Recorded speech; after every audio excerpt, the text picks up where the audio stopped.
ஒரு சிறிய வேத பகுதியை நம்ம வாசிக்க கேட்டோம். ஒரு பக்தனுடைய ஜெபத்தின் ஒரு பகுதி.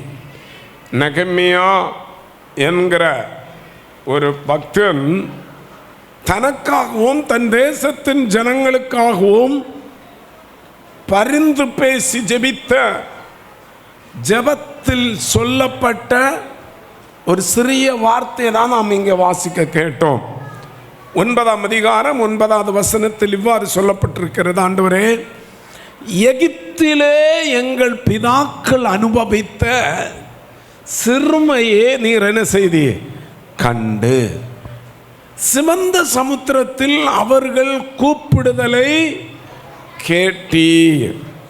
கடந்த காலங்களில் கர்த்தர் அவர்களுக்கு செய்ததை நினைவு கூர்ந்து அதை ஞாபகப்படுத்தி ஆண்டவரிடத்தை சொல்லுகிறார். ஆண்டவரே, எங்கள் பிதாக்கள் எகிப்து தேசத்தில் சிறுமையை அனுபவித்தார்கள், அதை நீ பார்த்தீங்க ஆண்டவரே, அது நீ கண்டீங்க. இரண்டாவது ஒரு வார்த்தை சொல்லுகிறான், பார்த்த நீர் அவர்களை விடுவித்தி. விடுதலையாகி வரும்போது சுமந்த சமுத்திரம் வழிமுட்டின நிலைமையில் அகப்பட்டார். அந்த சந்தர்ப்பத்தில் அவர் உம்மை நோக்கி கூப்பிட்டார்கள். அந்த கூப்பிடுதலை என்ன செய்து கேட்டி. இந்த வசனத்தில் தெய்வத்தினுடைய, நாம் ஆராதிக்கிற நம்முடைய தேவனுடைய, அதாவது நம்முடைய தேவன் ஜீவனுள்ளவர் என்பதற்கு 2 சான்று. ஒன்று அவர் காண்கிறவர், இன்னொன்று அவர் என்ன செய்கிறவர் கேட்கிறவர். எத்தனை பேருக்கு சந்தோஷம் இருக்கிறது? நாம் ஆராதிக்கிற தெய்வம் காண்கிற தெய்வம். சொல்லுங்க, நம்ம ஆராதிக்கிற தேவன் எப்படிப்பட்டவர்? காண்கிற தெய்வம். 115ஆம் சங்கீதத்தில் சொல்லப்பட்டிருக்கிறது, அவர்களுடைய தெய்வம் அது விக்கிரகம். கால்கள் இருந்தாலும் என்ன செய்யாது? நடவும். கால்கள் உண்டு, ஆனால் என்ன செய்யாது? நடவாது. கைகள் இருந்தாலும் என்ன செய்யாது? செயல்படாது. மூக்கு இருந்தாலும் என்ன செய்யாது? நுகராது. மூக்குண்டு, ஆனால் என்ன இல்லை? நுகரமான. கண்கள் உண்டு, ஆனால் கண்கள் காணாது. காது இருக்குது, ஆனாலும் என்ன செய்யாது? கேளாது. இப்படி சொல்லிட்டு போல இது அவர்களுடைய தெய்வம். ஆனால் நமக்கு ஒரு பெரிய சந்தோஷம், என்னுடைய தெய்வம் காண்கிற தெய்வம், என்னுடைய தெய்வம் கேட்கிற தெய்வம். இதனுடைய ஒரே வார்த்தையில் சொன்ன, அவர் ஜீவனுள்ள தெய்வம். நாம் ஆராதிக்கிற தேவன் எப்படிப்பட்டவர்? ஜீவனுள்ளவர். அவர் நம்மை காண்கிறவர், நம்முடைய ஜபத்தை கேட்கிறவர். வேதத்தில் எத்தனையோ பேர் சொன்னாங்க. ஒரு முறை பாருங்க, யாரு? ஆகார் தன்னுடைய குடும்பத்தில் தான் இருந்த இடத்துல எஜமானத்தினாலே ரொம்ப நெருக்கப்பட்டு பாருங்க, அந்த வீட்டில் இருக்க முடியாது என்று வனாந்தரத்தில் ஓடி போன வேளையே தேவன் அங்கே வெளிப்பட்டார். அப்பொழுது ஆகார் சொல்லுகிறார், பாருங்க, என்னை காண்கிறவரை நான் இங்கே என்ன செய்தேன்? கண்டே பாருங்க என்று சொல்லி, நீர் என்னை காண்கிற தேவன் என்று சொல்லி தேவனுக்கு அங்கே பெயர் போடுகிறார். எல் ரோய், எபிரேய வார்த்தை எல் ரோய், நீர் என்னை காண்கிற யெகோவா, ஜீவனுள்ள தெய்வம். அல்லேலூயா. அப்படி என்றால் நாம் எங்கிருந்தாலும், எந்த தேசத்தில் இருந்தாலும், எந்த பகுதியில் இருந்தாலும், எந்த சூழ்நிலைமையில் இருந்தாலும் நம்மை காண்கிற தெய்வம். நாம் எந்த சூழ்நிலைமையில் அவரை நோக்கி கூப்பிட்டாலும் நம்முடைய கூப்பிடுதலை கேட்கிற தெய்வம். Praise the Lord. இன்றைக்கு நான் சொல்லுகிற, அதை நாம் சிந்திக்க போகிற செய்தியின் சாராம்சம், சுருக்க பெயர் என்னன்னா, நம்முடைய சிறுமையை பார்க்கிற தெய்வம். சொல்லுங்க, நம்முடைய சிறுமையை பார்க்கிற தெய்வம். அங்கே சொல்லப்பட்டிருக்கிறது, நெகமியா சொல்லுகிறார், ஆண்டவரே, நீர் எங்கள் பிதாக்களுடைய சிறுமையை என்ன செய்தி கண்டு. எகிப்து தேசத்து அங்க எவ்வளோ வளர்ந்தோம். எகிப்து தேசத்தில் நாங்கள் அவர்களுக்கு எவ்வளோ ஆசீர்வாதமாக இருந்தோம். எகிப்து தேசத்தில் எங்களால் எகிப்து எவ்வளோ செழிப்படைந்து விட்டார்கள், எல்லா துறையிலும் வளர்ச்சி அடைந்தார்கள். ஆனாலும் அவர்கள் என்னை சிறுமைப்படுத்தினார்கள், எங்களை சிறுமைப்படுத்தினார்கள். அந்த சிறுமையை பார்க்க இந்த உலகத்தில் உள்ள எந்த நாடுகளும் வரவில்லை. ஆனால் நீர் எங்கள் சிறுமையை பார்த்தே. அல்லேலூயா, அல்லேலூயா, அல்லேலூயா. எங்கள் சிறுமையை பார்க்கிறோம். ஒரு தாவீது கூட இதே வார்த்தையை சொல்லுகிறார். நீங்கள் 2 சாமுவேல் 16:12 படிக்கும்போது 2 சாமுவேல் 16:12 என்ன சொல்லப்பட்டிருக்கிறது வாசியுங்கள். ஒருவேளை கர்த்தர் என் சிறுமையை பார்த்து இந்த நாளில் அவன் நிந்தித்த நிந்தனைக்கு பதிலாக எனக்கு என்ன கட்டளை இடுவா? நன்மையே சரி கட்டுவா. தாவீது பாருங்க, இப்போது அவன் வாழ்க்கையில் எவ்வளவோ துன்பம். அவன் ஒரு ராஜாவாக இருந்தபோது கூட அவன் இப்போது சிறுமைப்படுத்தப்பட்டான். சிறுமைப்படுத்தப்பட்ட மட்டுமல்ல, அவன் கீழிருந்த ஒரு பாருங்க ஒரு மனுஷன் சிமேயி என்ற ஒரு மனிதன் பாருங்க தாவீதின் மேல் கல்லெறிந்தார்கள். தாவீதின் கூட இருந்தவர்கள் மேல் கல்லெறிந்தார்கள். தாவீதை சபித்தான் என்று சொல்லி இருக்கிறது. தாவீதை என்ன செய்தான்? சபித்தான், கல்லெறிந்தான். நீ தொலைந்து போ என்று சாபம் போட்டான். அப்பொழுதுதான் தாவீது சொல்லுகிறான், யாரும் அவனை ஒன்றும் சொல்ல வேண்டாம், கர்த்தர் என் சிறுமையை பார்ப்பா. அல்லேலூயா. யார் வேணுமானாலும் என்ன சொல்லிட்டும் போட்டோம், என் சிறுமை அறிகிற பார்க்கிற ஒரு தேவன் உண்டு, அவர் பார்த்து எனக்கு சரி கட்டுவா. அல்லேலூயா. இதே நெகேமியாவின் புஸ்தகம் 2ஆம் அதிகாரத்தில் 17வது வசனம் இவ்வாறு சொல்லுகிறது. நெகேமியா 2:17, பின்பு நான் அவர்களை நோக்கி, எருசலேம் பாழாய் இருக்கிறதையும் அதன் வாசல்கள் அக்கினியால் சுட்டரிக்கப்பட்டிருக்கிறதையும் நாம் இருக்கிற சிறுமையையும் பார்க்கிறீர்களே, நாம் இனி நிந்தைக்குள்ளாயிராதபடிக்கு எருசலேமின் அலங்கத்தை கட்டுவோம் வாருங்கள். நெகேமியா அறைகூவல் விடுகிறான். நாம் இன்றைக்கு சிறுமைப்படுத்தப்பட்டிருக்கிறோம். இந்த சிறுமையிலிருந்து வெளியே வர வேண்டும். ஆனால் இந்த சிறுமையை தேவன் என்ன செய்கிறாராம்? காண்கிறார். சிறுமையே தேவன் காண்கிறவர் மட்டுமல்ல. நீங்கள் யோபின் புஸ்தகம் 34ஆம் அதிகாரம் 27வது வசனம் படிக்கும்போது, யோபு 34:27 என்ன சொல்லப்பட்டிருக்கிற வாசியுங்கள். எளியவர்களின் கூக்குரல் அவரிடத்தில் சேரும்படி செய்தது. எளியவர்களின் கூக்குரல் அவரிடத்தில் சேரும்படி செய்ததினாலும் சிறுமையானவனுடைய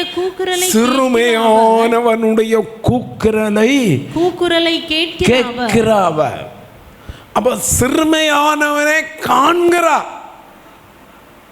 இந்த உலகம் நம்மை சிறுமைப்படுத்தலாம், நம் வேலை பார்க்கிற இடத்துல நம்மை சிறுமைப்படுத்தலாம், சமுதாயம் நம்மை சிறுமைப்படுத்தி வைத்திருக்கலாம். நமக்கு ஒன்று இல்லை என்று நம்மை சிறுமைப்படுத்தி வைத்திருந்தாலும் ஒன்று புரிந்து கொள்ளுங்கள், அவருடைய இரத்தத்தால் மீட்கப்பட்ட, அடிக்கப்பட்ட ஆட்டுக்குட்டியின் இரத்தத்தால் மீட்கப்பட்ட அவருடைய பிள்ளைகளுடைய சிறுமையை காண்கிற தெய்வம் அவருடைய கூக்குரலையும் கேட்பா. ஒரு சிறுமையானுடைய கூக்குரலை கேட்பதற்கு யாரும் இருக்க மாட்டாங்க. ஆனால் கர்த்தர் கேட்பாரா? கர்த்தர் கேட்பாரா? கேட்கிறவர் மட்டுமல்ல. யோபு 36:15 சொல்லப்பட்டிருக்கிறது. இது எலிகூ என்கிற மனுஷன் சொல்லுகிற இந்த 2 வார்த்தை. எலிகூ 36:15 சிறுமைப்பட்டவர்களே அவர் சிறுமைக்கு என்ன செய்கிறாராம்? நீங்களாக்கி அவர்கள் ஒடுக்கப்பட்டிருக்கையில் அவர்கள் செவியை திறக்கிறார். சிறுமைப்பட்டவர்களே அவர் சிறுமைக்கு நீங்களாக்கி விடுகிறார். காண்கிறார், கேட்கிறார், அதிலிருந்து என்ன செய்கிறார்? நீங்களாக்கி விடுகிறார். சொல்லுங்க, என்ன செய்கிறார்? சொல்லுங்க. காண்கிறார், கேட்கிறார், அவர்களை நீங்களாக்கி. 2 சாமுவேல் 22:28 சொல்லி இருக்கிறது. 2 சாமுவேல் 2 சாமுவேல் 22:28 chapter 22 verse 28 28வது வசனம் சொல்லுது, சிறுமைப்பட்ட ஜனத்தை ஆண்டவர் என்ன செய்வார்? ரட்சிப்பார். யார் சொல்லுகிறான்? தாவீது அனுபவத்தோடு சொல்லுகிறான். சிறுமைப்பட்டவனை, சிறுமைப்பட்ட ஜனத்தை கண்டிப்பா அவர் என்ன செய்வார்? ரட்சிப்பா. பார்க்கிறா, காண்கிறா, கேட்கிறா, நீங்களா ரட்சிக்கிறா. இப்ப என்ன செய்கிறாரு? ரட்சிக்கிற தேவன் மட்டுமல்ல, ரட்சித்து நீ எங்கேயாவது போய் அனுப்பி விடுகிறவர் அல்ல. நல்லா புரிந்து கொள்ளுங்க. ஆண்டவன் நம்மை ரட்சித்து நம்மை விடுதலையாக்கி எப்படியாவது போய் என்று விட மாட்டான். எப்படியாவது போய் என்று விட மாட்டான். ஒரு பறவை உண்டு, அது முட்டை போடும், ஆனால் அது குஞ்சு பொரிக்கிறதை குறித்து அதுக்கு என்ன இருக்காது? எண்ணமே இருக்காது. முட்டை போட்டு அது வனாந்தரத்தில் மணலை போட்டு மூடிட்டு அது போயிட்டே இருக்கும். நம்முடைய ஆண்டவர் அப்படி விடுகிற தெய்வம் அல்ல. சிறுமை என்ற நிலைமையிலிருந்து நம்மை தூக்கி எடுத்து நம்முடைய கூக்குரலை கேட்டு நம்மை ரட்சித்து, நீங்க சங்கீதம் 9:9 படிக்கும் போது சிறுமைப்பட்டவனுக்கு கர்த்தர் எப்படி இருக்கிறாரா? 9:9 சங்கீதம். சிறுமைப்பட்டவனுக்கு கர்த்தர் எப்படி இருக்கிறாரா? அடைக்கலமானவர். நெருக்கப்படுகிற காலங்களில் அவரே தஞ்சமானவர். ரட்சித்து நம்மை அப்படியே அனுப்பி விடுகிற தெய்வம் அல்ல. ஆபிரகாம் ஒருவேளை அப்படி விடலாம், நம்மை காண்கிற தேவன் அப்படி விட மாட்டா. அப்படித்தானே? ஆகாருக்கு நெருக்கம் வந்த போது, ஆகார் சிறுமைப்படுத்தப்பட்ட போது ஆபிரகாம் செய்த காரியம் என்ன? ஆபிரகாம் என்ன செய்தான்? ஒரு துருத்தி தண்ணீரும் அப்பவும் கொடுத்து என்ன செய்தான்? அனுப்பி விட்டான். ஆனா கர்த்தர் அடைக்கலமானவன். உலகம் நம்மை அனுப்பி விடுவாங்க, உலகம் நம்மை துரத்தி விடுவாங்க. இனி பாருங்க பாருங்க, கம்பெனிகள் எல்லாம் பார்த்துருக்கீங்களா? நல்ல ஆரோக்கியம் உள்ள காலங்களில் நம்ம பிழிஞ்சு வேலை வாங்குவாங்க. நம்மளை முடியாத காலம் வரும்போது இன்னும் நீ என்ன செய்ய வேண்டாம், வேலை செய்யணும்னு விரட்டி விட்டுருவாங்க. ஏதாவது கொடுக்கணுமா கூட. ஆபிரகாம் ஆகாருக்கு சில வெகுமதிகளை கொடுத்து அனுப்பினது மாதிரி அனுப்பி விடுவாங்க. ஆனால் நம்முடைய தேவன் அப்படி அல்ல. அவர் சிறுமைப்படுத்துகிற காலங்களில் சிறுமைப்பட்டவனுக்கு நம்முடைய தேவன் ஜீவனுள்ள தெய்வம். அவர் நம்மை ரட்சித்து அனுப்புகிறவர் மட்டுமல்ல, நமக்கு அடைக்கலமானவர். அல்லேலூயா. சத்துரு கடந்து வருவான், அவருக்கு தெரியும். பாருங்க, எதிராளிகள் கடந்து வருவான். பால சிங்கங்கள் வரும், வலு சர்ப்பம் வரும், தேள்கள் வரும், புயல் காற்றடிக்கும், பாருங்க வெயில் அடிக்கும், பாருங்க பெருமழை மோதும், பயங்கரமான சூழ்நிலைமை வரும். இப்படிப்பட்ட காலங்களில் ஒரு சிறுமைப்பட்ட ஒரு தேவ பிள்ளைக்கு கர்த்தர் எப்படி இருக்கிறாராம்? அடைக்கலம். அல்லேலூயா. அதனால தான் நமக்கு ஒரு பழைய கால ஒரு பாட்டல் உண்டு. கிறிஸ்துவின் அடைக்கலத்தில் சிலுவையின் கண்மலை வெளிப்பதனே புகலிடம் கண்டு கொண்டோ கண்மலை வெளிப்பதனில் புகலிடம் கண்டு கொண்டோ காட்சிக்கும் சிங்கங்களும் ஓநாயிங்கோ தங்களும் காட்சிக்கும் சிங்கங்களும் ஓநாயிங்கோ தங்களும் ஆடிடை கூடினில் மந்தைகள் நடுவில் நெருங்கவும் முடியாதே. ஆடிடை கூடினில் எத்தனை பேர் சொல்லுவீங்க? நெருங்கவும் முடியாதே. கிறிஸ்துவின் அடைக்கலத்தில் மாநிழலில் மாலை வெளிப்பதனில்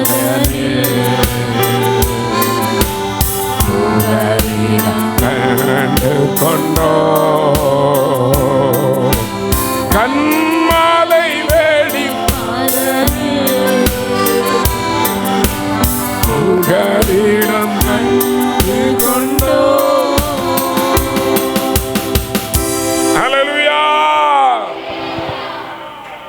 நெருக்கப்படுகிற காலங்கள், சிறுமைப்பட்ட கர்த்தருடைய பிள்ளைகளுக்கு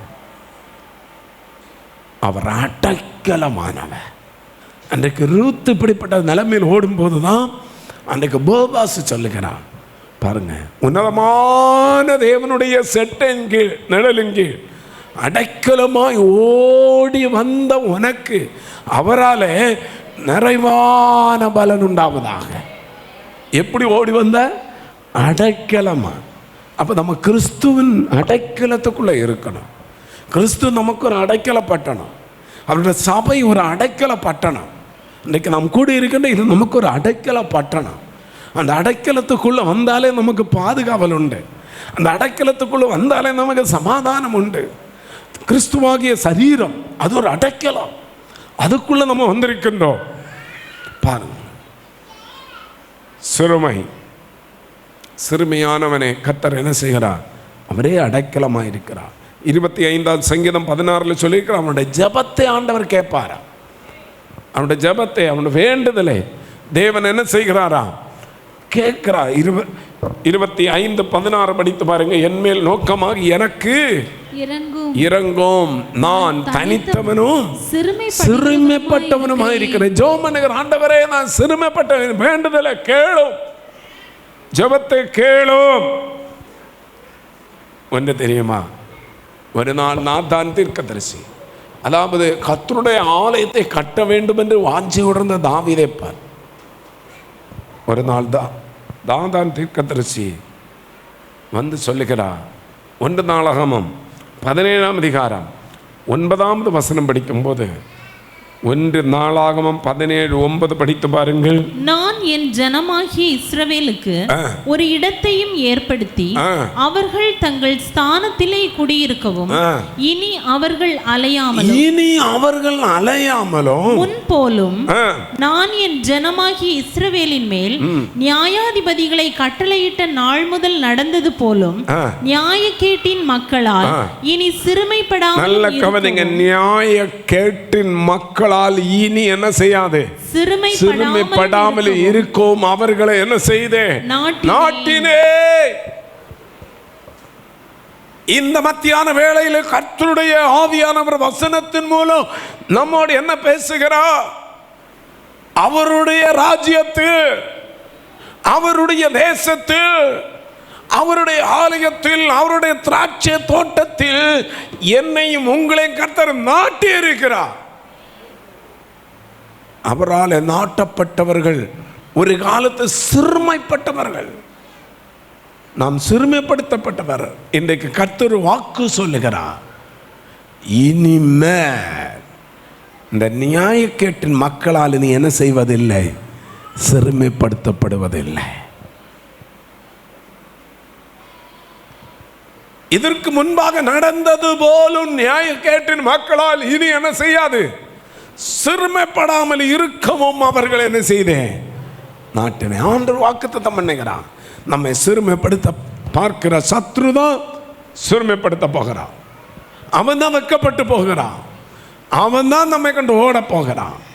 நாம் சிறுமைப்பட்டு போவது இல்லை. ஏன் தெரியுமா? நம்மோடு கூட இருக்கிறவர் பெரியவர். அல்லேலூயா. உலகத்தில் இருக்கிறவர்களை பார்க்கல நம்மோடு இருக்கிறவர் எப்படிப்பட்டவர்? பெரியவர். ஹல்லேலூயா. அவர் சர்வ வல்லவர், அவர் ஜீவன் உள்ளவர், அவர் நம்மை பார்க்கிறவர், நம்மை காண்கிறவர், நம்மை அறிகிறவர், நம்முடைய ஜெபத்தை கேட்கிற தெய்வம். சிறுமையாயிருந்த நம்மை இன்றைக்கு அவருடைய தோட்டத்தில் நம்மை நாட்டி, இனி யாராலும் உங்களை சிறுமைப்படுத்த முடியாது என்று அவர் வாக்கு கொடுக்கிறார். பலவீனம் சில வேளையில் நம்மை சிறுமைப்படுத்தும். சில போராட்டங்கள் நம்மை சிறுமைப்படுத்தும். சில பொருளாதார கஷ்டங்கள் நம்மை சிறுமைப்படுத்தும். சில வேளையில் சில சூழ்நிலைமை நம்மை சிறுமைப்படுத்தும். நம்ம இருக்கிற இடத்துல நம்ம பாருங்க, இந்த மேல் அதிகாரிகளால் நாம் சிறுமைப்படுத்தப்படுவோம். நம்ம கூட இருக்கிறவர்களால் சிறுமைப்படுத்தப்படுவோம். ஆனால் ரட்சிக்கப்பட்ட தேவ ஜனம் ஒருபோதும் பயப்பட வேண்டிய தேவையில்லை. நம்மை பெரியவனாக்கிற கர்த்தரோட கிருபை நம்மோடு கூட உண்டு. 1-2 சம்பவத்தை மட்டும் வேதத்தில் வாசிக்க விரும்புகிறேன். இந்த சிறுமையானவர்களை நோக்கி பார்த்த தெய்வம். நீங்கள் ஆதியாகமம் 29ஆம் அதிகாரம், ஆதியாகமம் 29ஆம் அதிகாரம் 32 33 வசனம் வேகமா வாசிங்க. 32வது வசனம். லேயாள் கர்ப்பவதியாகி ஒரு குமாரனை பெற்று கர்த்தர் என் சிறுமையை பார்த்தருளினார். பாருங்க, ஒரு சாட்சி சொல்லுகிறார், ஒரு சாட்சியாக ஒரு பெயரை போடுகிறார். கர்த்தர் என் சிறுமையே என்ன செய்தாராம்? பார்த்து அருளினார். இப்பொழுது என் புருஷனை என்னை நேசிப்பார் என்று சொல்லி அவனுக்கு ரூபன் என்று பெயரிட்டார். இது யார்? லேயாள். லேயாள் சிறுமைப்படுத்தப்படுகிறான். லேயாள் அந்த வீட்டில் மூத்த பொண்ணு. இப்போ மாப்பிள்ளை பார்க்க வந்தவனும் என்ன சொல்லுகிறான்? என்ன மூத்த பொண்ணு வேண்டாம், எந்த பொண்ணு தான் வேணும்? இளைய பொண்ணு. அவளுக்கு பேர் என்னது? அன்னைக்கு இருந்த பெற்றோர் அது ஓகே சொல்லிட்டாங்க. சரி, எப்படி இருந்தாலும் ஒரு நல்ல மருமகன் கிடைச்சா போகணும். ஓகே சொல்லி கடைசியிலே அவர்களுடைய வழக்கத்தின்படி, நம்ம வழக்கம் இல்லை, அந்த காலத்தின் பாருங்க, அந்த இன்றைக்கு இருக்கிற சிறிய தேசம் அதுதான் அவங்களுடைய பாருங்க, இந்த லேயாளுடைய பூர்வீக தேசம் இன்றைக்கு இருக்கிற சிரியா. அந்த தேசத்தின் அக்காலத்தில் உள்ள வழக்கத்தின்படி ராத்திரி கல்யாணம். அங்கே முக்காடெல்லாம் போட்டு கொண்டு வந்ததில் தகப்பன் என்ன செய்தான்? இளையவளை கொடுப்பதற்கு பதிலாக யாரை கொடுத்தான்? மூத்தவளை கொடுத்தான். யாக்கோபு சரி பரவாயில்ல, தள்ளி விடாமல் அவளை காப்பாற்ற. சுருக்கம் சொல்ல போனால் அந்த குடும்பத்தில் லேயாள் மூத்தவளாக இருந்தாலும் அவள் சிறுமைப்படுத்தப்பட்டவள். ஏனென்றால் எல்லாரும் விரும்பக்கூடிய அழகு அவளிடத்தில் இல்லை. எல்லாரும் விரும்பக்கூடிய எந்த ஒரு காரியம் அவளிடத்தில் இல்லை. ஒருவேளை பணத்தில் இருக்கு, இல்லைன்னு அழகில், இல்லைன்னு படிப்பில், ஏதோ நிலைமையில் அவள் குடும்பத்தில் அப்படி. இன்னும் கல்யாணம் ஆகி வந்த இடத்திலும் வேதம் சொல்லுகிறது யாக்கோபு லேயாளை விட அதிகமாக யாரை நேசித்தா? அங்கேயும் பிரச்சனை தான், அங்கேயும் பிரச்சனை தான். காலங்கள் உருண்டு ஓடுகிறது. குடும்பத்திலும் ஒரு சமாதானம் இல்லை, வாழ்க்கையிலும் ஒரு சமாதானம் இல்லை. வந்து அகப்பட்டு விட்டதே என்று இல்லை, எல்லாவற்றையும் சகித்து கொண்டிருக்கிறாள். யாரு? லேயா. ஒரு நாள் அந்த சிறுமையை கர்த்தர் நோக்கி பார்த்தா. நான் சொல்லுகிறேன், தேசத்திலும் நம்முடைய குடும்பத்திலும் நாம் இருக்கிற இடத்துல நம்ம எப்படி வேணுமானாலும் சிறுமைப்படுத்தப்பட்டோம். நீ பயப்படாத, சிறுமையானவனை நோக்கி பார்க்கிற கர்த்தர் நம்மோடு கூட உண்டு. அவர் நோக்கி பார்த்தா நம்ம சூழ்நிலைமை மாறும். அவர் நோக்கி பார்த்தா நம்ம நிலைமை மாறும். அவர் நோக்கி பார்த்தா நமக்கு விடுதலை கிடைக்கும். அவர் நோக்கி பார்த்தா நமக்கு ஆசீர்வாதம் கிடைக்கும். நோக்கி பார்த்தால் பாருங்க, அவள் கர்ப்பவதி ஆனால் ஒரு குழந்தை பெற்றெடுத்தாள். யாக்கோபுக்கு முதல் குமாரனாக யார? ரூபனை. வேதம் என்ன சொல்லுது? இப்போ அந்த லேயாள் ஒரு சாட்சி சொல்லுகிறான். ஏன்னா நீங்க 31வது வசனம் படிச்சு பாருங்க. அந்த 29 லேயாள் அற்பமாய் எண்ணப்பட்டாள். லேயாள் எப்படி எண்ணப்பட்டாளா? அற்பமாய் எண்ணப்பட்ட. அதுதான் அவள் சொல்லுகிறான். அவன் தன் பெற்றோராலே அற்பமாய் எண்ணப்பட்டான், தன் புருஷனாலே அற்பமாய் எண்ணப்பட்டான், தன் சக்களத்தியாலே அற்பமாய் எண்ணப்பட்டான், தன்னுடைய வேலைக்காரிகள் நடுவில் அற்பமாய் எண்ணப்பட்டான். பாருங்க, ஒரு விலையேறப்பட்ட பாத்திரமாக யாரும் எண்ணமில்லை. சிறுமைப்படுத்தப்பட்டால், அற்பமாய் எண்ணப்பட்டால். நினைத்து பாருங்க, நம்ம அற்பமாய் எண்ணனா நம்ம அந்த இடத்துக்கு போவோமா?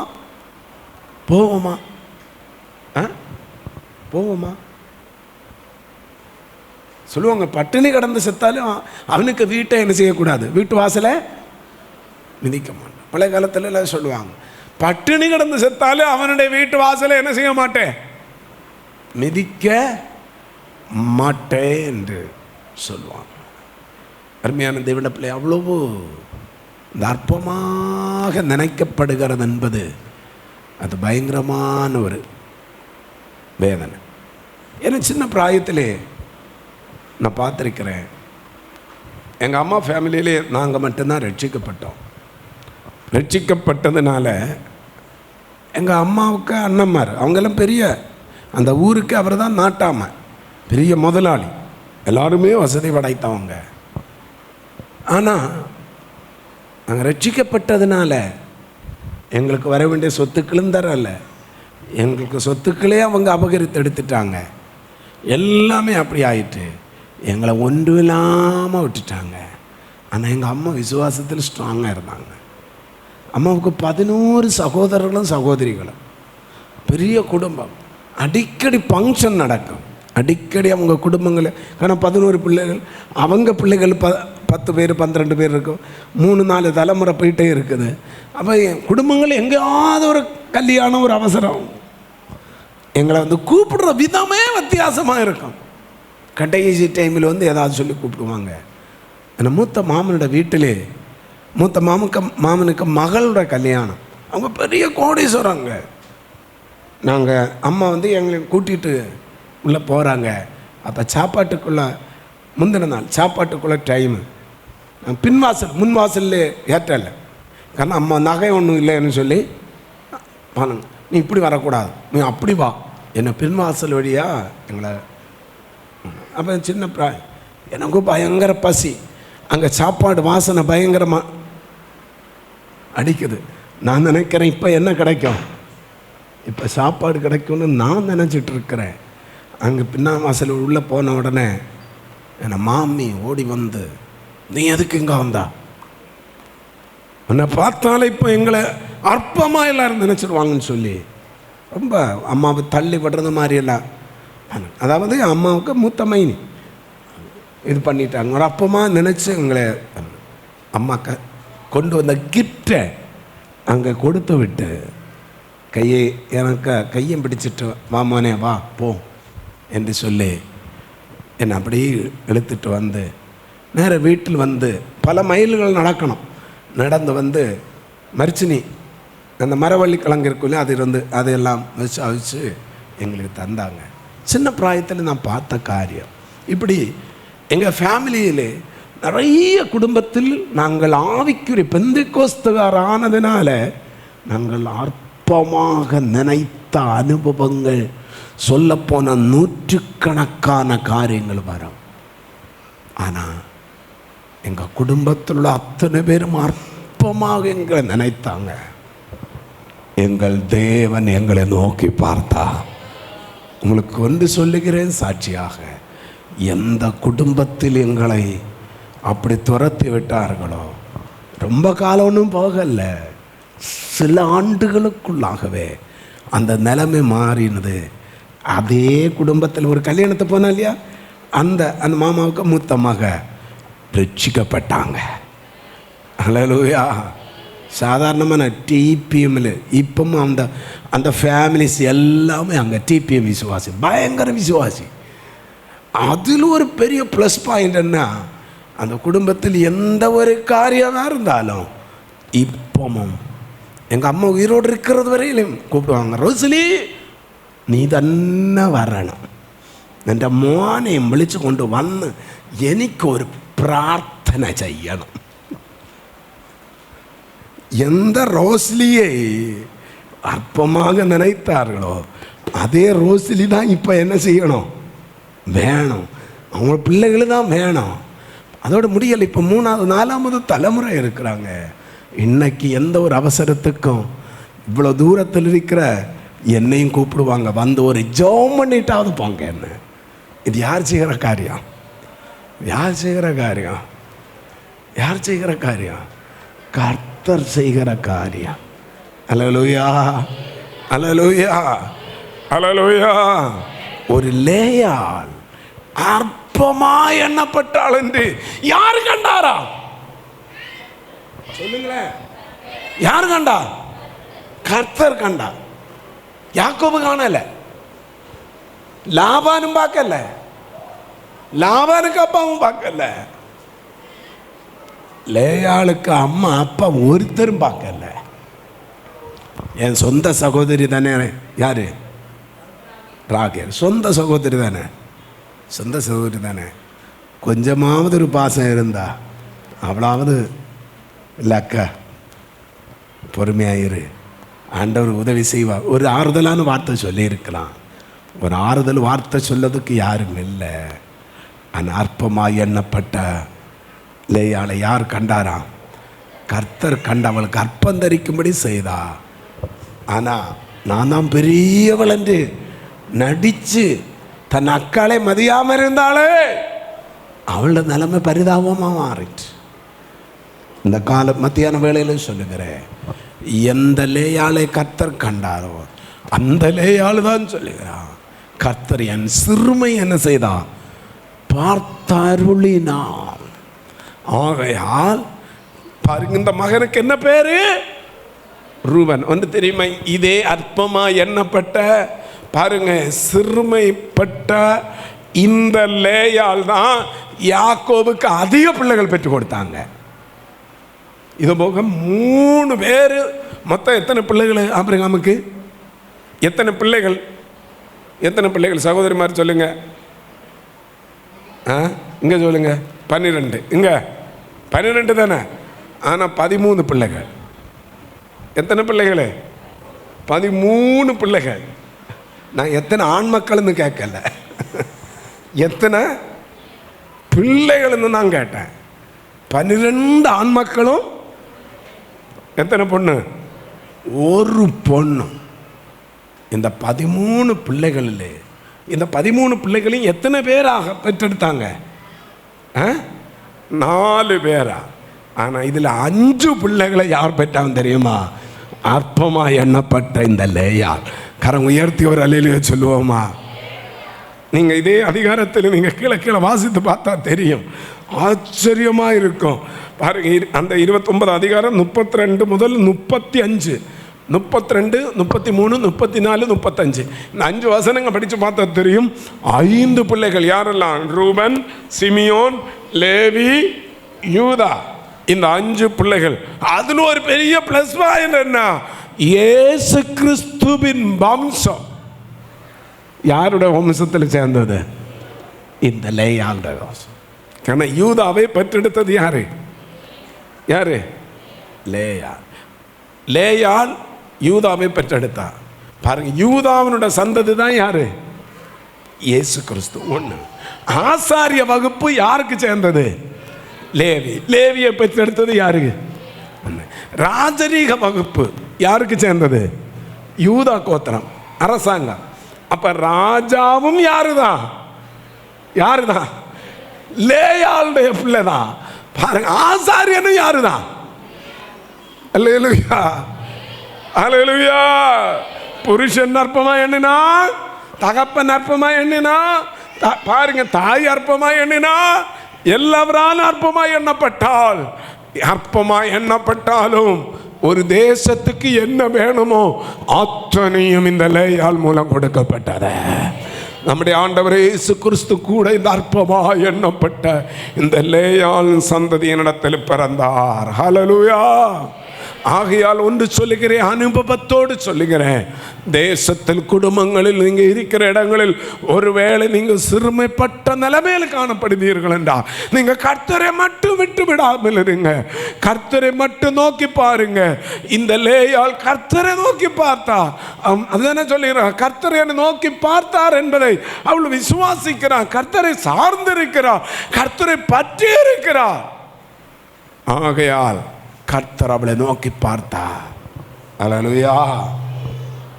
நீங்கள் ஆதியாகமம் 31 அதிகாரம் 42வது வசனம் படிக்கும்போது 31 verse 42, 42வது வசனம். என் பிதாவின் தேவனாகிய ஆபிரகாமின் தேவனும் ஈசாக்கின் பயபக்திக்குரியவரும் என்னோடு இராமற் போனால் நீர் இப்பொழுது என்னை வெறுமையாய் அனுப்பிவிட்டிருப்பீர்.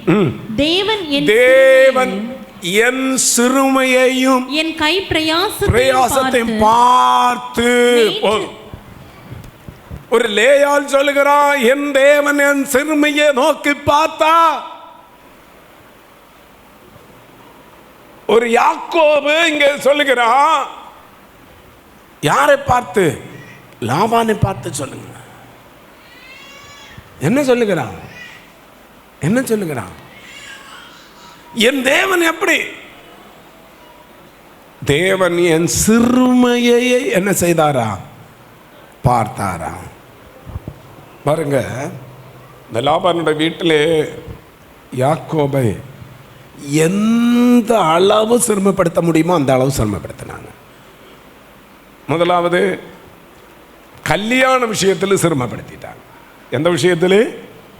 பேசின பெண்ணை கொடுக்காம பேசாததை கொடுத்து சிரமப்படுத்தினான். அதனால உண்மை சொல்லுகிறேன், யாக்கோபுக்கு வாழ்நாள் முழுவதும் வேதனை தான். காரணம் இவங்க பிரச்சனை தீர்க்கிறதுக்கே அது ஒரு பெரிய வேதனையாயிரும். 4 பேரோட பிரச்சனை தீர்க்கணும். அடுத்து ரெண்டாமது அடுத்து என்னது பாருங்க, ஒரு வேலை கொடுத்தா ஒழுங்கா சம்பளம் கொடுக்காம ஏமாற்றி சிறுமைப்படுத்தினான். இப்போ இந்த தடவை இந்த பாட்டி சம்பளம் பேசுவான், உனக்கு இதுதான் சம்பளம், அந்த எனக்கு சம்பளம் உயர்வு கிடச்சிட்டு சரி இதுதான் நம்ம சம்பளம், வேலை செய்வாங்க. சம்பளம் கிடைக்க வேண்டிய நேரத்தில் சொல்லுவாங்க இதெல்லாம் உனக்கு சம்பளம், வேற மாற்றிடுவாங்க. 10 முறை சம்பளத்தை மாற்றிடு, 10க்கு மேற்பட்ட முறை என்ன செய்திருக்கிறாங்க? சம்பளத்தை மாற்றி இருக்கிறாங்க. எந்த அளவு யாக்கோபு அங்கே சிறுமைப்படுத்தி பாருங்க. இனி யாக்கோபுக்கு மாமா தான் அப்படி, யாக்கோபுக்கு மச்சானும் அப்படிதான், அத்தானும் அப்படிதான். யாரு? ராகேலுடைய சகோதரி. எல்லாரும் யாக்கோபை சிறுமைப்படுத்தினார். ஆனால் யாக்கோபு அனுபவத்தோடு சொல்லுகிறார். ஒரு அந்த யாபோக் ஆற்றுங்கரை கடக்கும்போது ஒரு சொல்லுகிறாரு, நான் வெறும் கையாய், இன்னும் சொல்ல போனா கை பாருங்க, வெறும் அந்த கோலும் கையுமா தான் என்ன செய்தேன், இந்த ஆற்றை கடந்து போனேன். இப்போ ஆண்டவர் எனக்கு எத்தனை பரிவாரத்தை தந்திருக்கிறார்? 2 பரிவாரம். போகும்போது ஒன்றும் இல்லை, என் அம்மா வீட்டிலிருந்து போகும், என் அப்பா வீட்டிலிருந்து போகும்போது ஒரு கோல் இருந்தது, ஒரு பாருங்க கையில் ஒரு பாட்டில் கொஞ்சம் எண்ணெய் இருந்தது, அதுவும் சொப்பனங்கண்ட இடத்தில் தலையணையாக வைத்த அந்த கல்லின் மேல் இருந்த எண்ணெயும் ஊற்றியாச்சு. இந்த ஆறு கடந்து போகும்போது என் கையில் ஒன்றும் இல்லை. எண்ணெய் இருந்தாலாவது கொஞ்சம் விற்றாவது ஏதாவது செய்யலாம், எண்ணெய் இருந்தால் கொஞ்சம் தலைக்காவது தேய்ச்சி சூடு குறைக்கலாம், ஒன்றும் வழி இல்லை. வெறுங்கையாய் பாரு, ஒரே ஒரு கோல், மேய்ப்பனுக்குரிய அடையாளமாகிய கோல், அந்த ஒரு கோல் மட்டும் கொண்டு இந்த ஆற்றை கடந்து போனேன். ஆனால் இப்போ சொல்லுகிறாரு, நான் எத்தனை 2 பரிவாரம், 2 பரிவாரம். பாருங்க, தனக்கு எதிராக வந்த தன்னோட சொந்த அண்ணனுக்கு கொடுத்த சன்மானம் வெகுமதி மட்டும் இன்னைக்குள்ள கணக்கு பார்த்தா அது கோடி ரூபாய், அந்த அளவு வெகுமானம் கொடுக்குறாங்க. அப்போ அவருக்கு சொத்து எவ்வளோ இருந்திருக்கும்? 2 பரிவாரம்னா எவ்வளோ இருந்திருக்கும்? அதுக்கு காரணம் யாக்கோபே சொல்லுகிறான், கர்த்தர் என் சிறுமையை நோக்கி பார்த்தா. அல்லேலூயா, அல்லேலூயா, அல்லேலூயா. நம்ம வெறுங்கையாக தான் இருக்கலாம், நம்ம ஆண்டவரை பின்பற்ற ஆரம்பிக்கும் வெறுங்கையோடு வந்திருக்கலாம், ஒன்றும் இல்லாமல் இருக்கலாம், இருந்ததெல்லாம் தீர்ந்திருக்கலாம். ஆனால் யாக்கோவை போல அந்த தெய்வத்தை மட்டும் விடாமல் நீங்கள் பின்பற்றுவீர்கள் என்றால் நாம் சிறுமைப்படுகிற நிலைமையை கண்டு ஒரு யாக்கோபை 2 பரிவாரமாக ஆசீர்வதித்த தெய்வம் நம்மையும் 2 மடங்கு ஆசீர்வதித்து நம்மை பெருக பண்ணுவதற்கு நாம் ஆராதிக்கிற நம்முடைய தெய்வம் உண்மையுள்ள தேவனாயிருக்கிறார். அல்லேலூயா, அல்லேலூயா, அல்லேலூயா, அல்லேலூயா. 31 அதிகாரத்தில் இது சொல்லுகிறார். 32 அதிகாரம் 10வது வசனத்தில் தான் அது அவர் சொல்லுகிறார். நான் எத்தனை பரிவாரம்? 2 பரிவாரம். பாருங்க, நம்மை தப்புவிக்கிற தெய்வம், சிறுபிராயம் முதலே சிறுமைப்படுத்தப்பட்ட நிலைமையிலிருந்து நம்மை தூக்கி எடுக்கிற தெய்வம். நீங்கள் 88ஆம் சங்கீதம் 15வது வசனம் படிக்கும்போது 15வது வசனத்தில் பாருங்க, 88:15 பக்தன் என்ன சொல்லுகிறான்? சங்கீதம் பாருங்க 88:15. சிறு வயது முதல் நான் சிறுமைப்பட்டவன். பாருங்க, பக்தன் சொல்லுகிறான், சிறு வயது முதல் நான் சிறுமைப்பட்டவனும் மாண்டு போகிறமாயிருக்கிறேன், உம்மால் வரும் திகில்கள் என்மேல் நான் மனங்கலங்குகிறேன். இப்ப வயதான காலத்து ஆண்டவரே, நான் சிறு பிராயத்திலே நான் சிறுமைப்பட்டவன். ஆனால் இப்போ எனக்கு எத்தனை பரிகாரம் வந்திருக்கிறது? 2 பரிகாரம். நான் சொல்லிக்கிறேன், ஒரு லேயாளை பார்த்த தெய்வம், ஒரு யாக்கோபை பார்த்த தெய்வம் நிச்சயமாக நமக்கு உதவி செய்வார். நம்ம